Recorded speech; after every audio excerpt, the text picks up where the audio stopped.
parti. Début, ouais. Oui.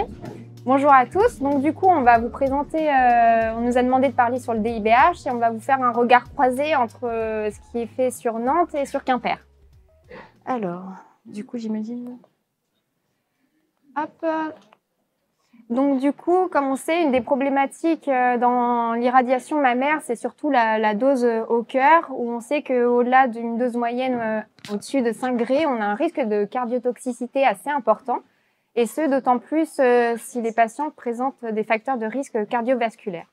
Une des solutions, c'est le DIBH, et du fait de la position du cœur, du coup, on espère pouvoir diminuer la dose à ce niveau-là.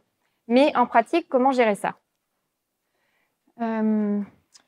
Donc en pratique, à l'ICO Nantes, le DIBH est fait donc, principalement surtout pour les seins gauches, plus les aires ganglionnaires. Et on a un critère de sélection aussi sur l'âge, inférieur à 50 ans. On réalise aussi ces techniques de traitement pour certaines patientes qui le nécessitent lorsqu'on voit des doses moyennes au cœur qui sont supérieures à 4 Gray. Donc sur décision médicale où on refait toute la planification dans le circuit DIBH.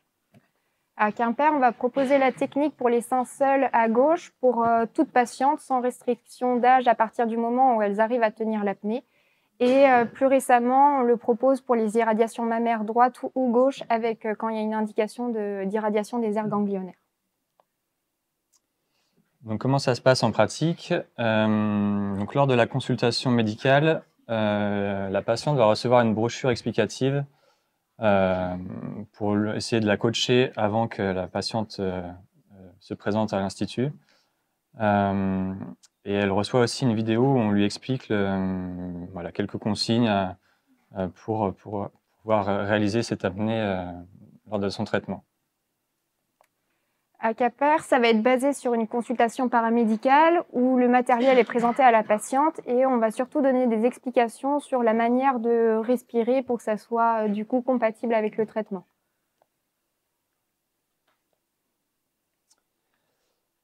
Donc dans la première étape au scanner, donc du coup on va réaliser 2 scanners, un scanner en respiration libre et une en inspiration bloquée. Et ceci est fait du coup avec le système RGSC de Variant, où la patiente a son retour visuel pour atteindre une apnée. Donc pareil, il y a tout un système de coaching qui est fait avec les manipulateurs radio pour pouvoir faire cette acquisition du scanner en respiration bloquée. Et donc concrètement, après, il va y avoir 2 contours externes qui vont être envoyés sur la machine. Et c'est la différence de ces 2 contours externes qui nous permet du coup de suivre le mouvement et la respiration de la patiente. À Quimper, l'acquisition du scanner est au final un peu la même chose, sauf que le boîtier RGSC va être positionné au niveau abdominal et que, sauf si la patiente ne tient pas l'inspiration bloquée, on va faire juste une acquisition en inspiration bloquée. Donc l'étape de dosimétrie maintenant. Donc à Nantes, on utilise la technique VMAT pour tous les seins, avec une optimisation en robustesse présentée par ma collègue par la suite, Camille. En fait, on se posait la question initialement lors de la mise en place de cette technique de faire de la robustesse, donc c'est-à-dire juste de prendre en compte une fuite autour du volume traité, puisqu'on irradie ici une position qui est fixe avec un contrôle de la respiration.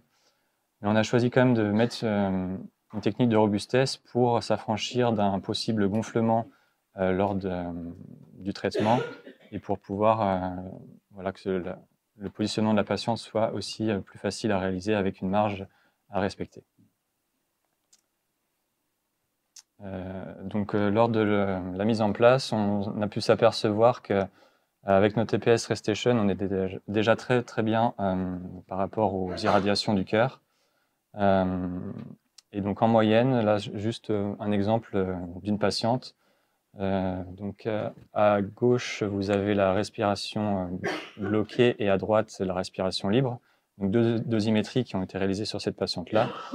Et donc, on peut voir qu'en moyenne, on peut gagner de l'ordre de 1 Gray en dose moyenne sur le cœur. Et d'avoir aussi, donc on suit aussi les plans de traitement avec des indices de modulation. Et donc, comme le cœur est plus loin de l'endroit à traiter, on a une dosimétrie qui est plus simple avec des indices de modulation qui sont moins élevés. À Quimper, du coup, pour le sein gauche shell, on va rester sur quelque chose de basique avec un tangentiel interne et tangentiel externe entre 2 et 6 faisceaux. Et pour le VMAT, on va créer un bolus virtuel au niveau du PTV sein de 2 cm. On place l'isocentre sur le barycentre du PTV global et on va essayer de mettre en place 3 arcs de 200 degrés de l'interne à l'externe.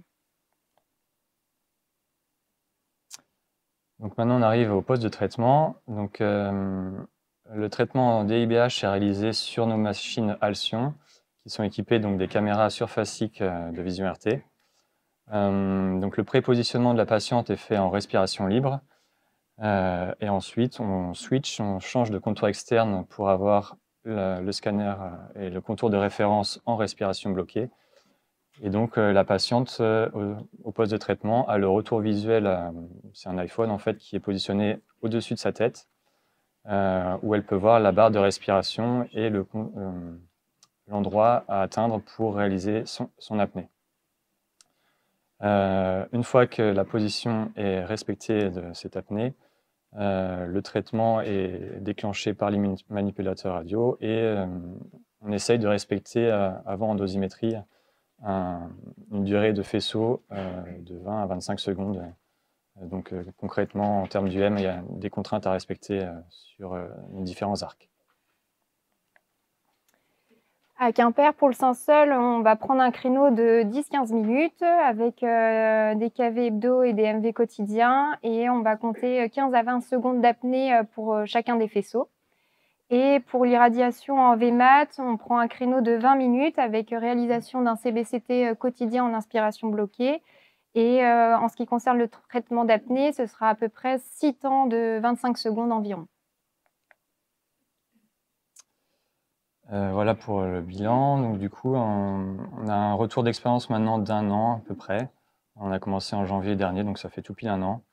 Et on traite environ 3 à 4 patients par jour sur nos 2 machines Alcyon. À Quimper, pour le DIBH sein seul, entre novembre 2022 et fin décembre 2023, on était à 121 patientes. Et pour le VMAT en inspiration bloquée, on vient juste de commencer la technique au cours du mois de novembre et actuellement, on a 5 patients qui sont en traitement. Maintenant, pour les limites, discussions autour de ces techniques de traitement, il faut savoir voilà, que la prise en charge est un peu plus longue au scanner, due à cette étape de coaching à acquérir pour la patiente. Et au poste de traitement, ça peut être un tout petit peu plus long aussi, surtout lors des premières séances. Sachant que le gain dosimétrique est un peu limité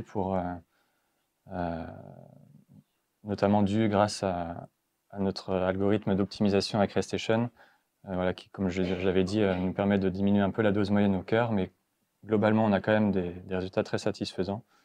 Donc c'est un peu la limite de cette technique, on la garde pour les patientes avec nos critères actuellement, et on envisage pour l'instant de garder ces critères-là. À Quimper, suite à la mise en place du VMAT en DIBH, on est pour l'instant un retour plutôt positif, où l'alternative qu'on avait jusqu'à maintenant, c'était les traitements en tomothérapie. Et du coup, par rapport à ces traitements-là, on retrouve un gain de temps sur le temps de la séance complète et un gain dosimétrique, notamment au niveau du cœur. L'inconvénient, c'est que ce n'est pas adapté à l'ensemble des patients du fait d'un défaut de compréhension ou mauvaise fonction respiratoire, valable aussi pour les autres localisations. Et notre boîtier RGSC au niveau abdominal, on peut avoir, c'est pas forcément toujours reproductible de manière optimale du fait des fois d'une dissociation entre la respiration abdominale et thoracique. Et c'est l'intérêt par la suite de compléter l'équipement avec une caméra surfacique. Et pour l'instant, on est très vigilant du fait du risque de collision augmenté. Voilà, merci de votre attention.